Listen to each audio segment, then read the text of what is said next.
Hello, it's Salim. In today's video, I will show you how to replace fuel pump and the filter strainer on this 2019 Nissan Kicks. So this car has 87,000 kilometers on it, and it's time to replace the fuel pump and the filter strainer. So here are all the tools we're gonna need for removing fuel pump on this 2019 Nissan Kick. Fuel line disconnector pliers, a flat screwdriver, and a hammer. So if you have this tool, we don't need these two. But I'm gonna show you if you don't have this tool, and we can do it anyway. So you can buy the complete fuel assembly and put it back, which is way easier. You just have to disconnect the hoses and unplug the wire and then put the other one on. But in this video I will show you how to disassemble everything and replace the fuel pump and the filter individually, which it will be cheaper than buying the complete fuel pump assembly. Fuel pump itself and the filter strainer. For cleaning, I will use carb cleaner or a choke cleaner. And of course, we're gonna be wearing gloves the entire procedure. So the fuel pump located under the rear seat. We're gonna remove the seat, and for removing seat, there is two tabs, one here and the other one there. We're gonna pull it and it will pop out. Alright, the fuel pump located under this plate which holds on with the tar. It's a reusable substance. We're just gonna have to pry it with a flat screwdriver. Before putting the plate aside, make sure to unplug the wire harness first. So before removing the plate and take out the fuel pump assembly, it's very important to clean everything from the debris and dust before falling into the fuel tank. So take your time and use a brush and then wipe everything with a paper towel. Okay, before removing the fuel hoses, the fuel tank is still pressurized, so we're gonna remove the fuel cap to release some of that pressure. So when we remove the fuel hoses, the fuel not gonna continuously come out. Now we can use fuel line disconnecting pliers and remove the hoses. Next we're gonna need to remove this ring, which we have to rotate it anti-clockwise. Either you have to use this tool or a flat screwdriver.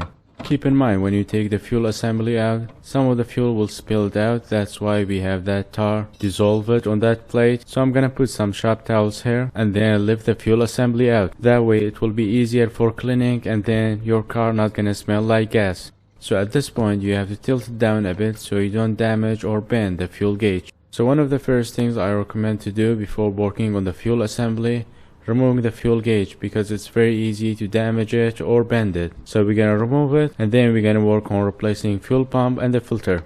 We just need to squeeze this tab and push it upward and it comes out. Next, removing this hose with a flat screwdriver, the main wire harness of the fuel pump. Releasing these clips, fuel pump and the filter comes out. And look what kind of fuel we have in the cup, and wondering why the car is not driving like it's supposed to be. So when we see something like this, it means that the filter is clogged and the fuel pump was under the load for the whole time. So we're gonna have to replace both of them at the same time. So when we pull the fuel pump out, most of the time the O-ring stays there and you have to pull it with a flat screwdriver. And here we have the spacer and the O-ring. And now we're gonna need to clean everything, but first we're gonna drain this and then I'm gonna use carb cleaner and clean everything.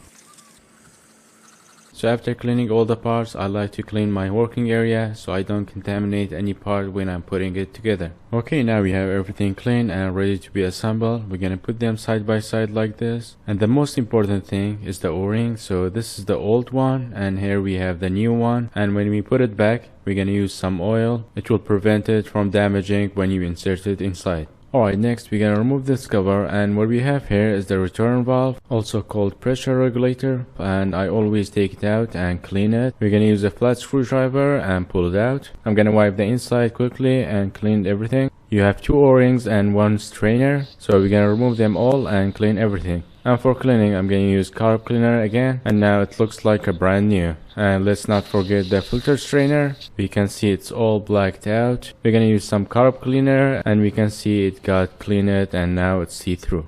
Okay, now the pressure valve is clean. We're gonna put the new O-rings back. First we're gonna put the big O-ring and then the filter strainer and then the small O-ring, then a drop of oil and lubricate both O-rings. Now we can place it back and then put the cover back. Next we're going to be working on the fuel pump itself. So first we're going to put the spacer and then put the O-ring. We're going to lubricate it with a drop of oil and then insert it in its compartment. And the filter strainer clips on the fuel pump and hold everything in place.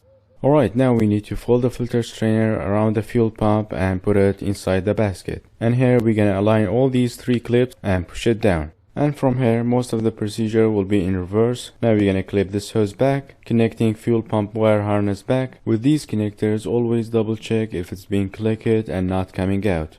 Alright, so the fuel assembly all done. Now we're gonna be working on the fuel gauge, which is in perfect condition, but I'm gonna clean it anyway. So I'm gonna be using carb cleaner and spray it on this area. And you don't have to use brush or anything. Now we're gonna put it back. You just have to put it in its groove and push it down and it will lock itself. Next, putting the gauge wire back, and also putting the wires in these channels so it's always away from gauge floating movement. Alright, now it's all done. So you have an option to buy it like this, but it will be a bit more expensive than putting it together yourself. But just like I showed you, the procedure is very easy. You just have to take it apart, clean everything, and put the new filter and the fuel pump back. Okay, next is the cover o-ring. I don't see any damages on it. Even I squeeze it, I don't see any cracks. So I'm just gonna clean it and put it back. And for cleaning, I will put some carb cleaner on a paper towel and wipe it all around, and now it looks like new.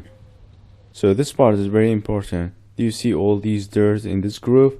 So we have to clean all of that before putting the o-ring. So I'm gonna wipe it carefully and not let it drop in the fuel tank. Take your time if you don't have a vacuum. So if you put the o-ring on this dirt, it's not gonna seal the fuel tank completely, and you will always smelling gas inside the car. Alright, now everything is clean. We're gonna put the o-ring in its groove and then drop the fuel pump. And when you're dropping it, make sure to drop it tilted like this so you don't damage the gauge. And then push it down. This has to be aligned in this notch. Alright, now we're gonna put the ring back and it will hold everything in its place. You just have to align it and then turn it clockwise. And for locking, you either have to use this tool, or in my case, I'm using a flat screwdriver. Next, we need to put the hoses back, and for this, you don't need any tool. You just push it in and it will lock itself. And the last thing here, putting the wire harness back.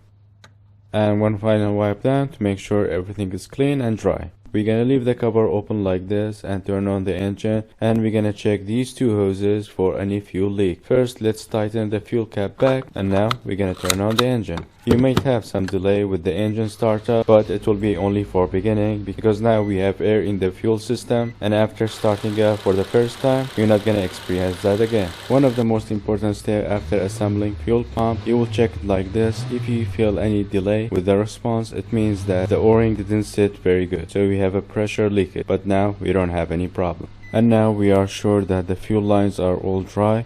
We're gonna put the cover back, and because we have a tar over there, it will glue itself. Now we're gonna put the seat back and make sure to put the seat locks in its place, and then we're gonna push it into its position. And that is how to replace fuel pump and the filter on Nissan Kicks. I will make sure to put all the products and the tools in the video description box below.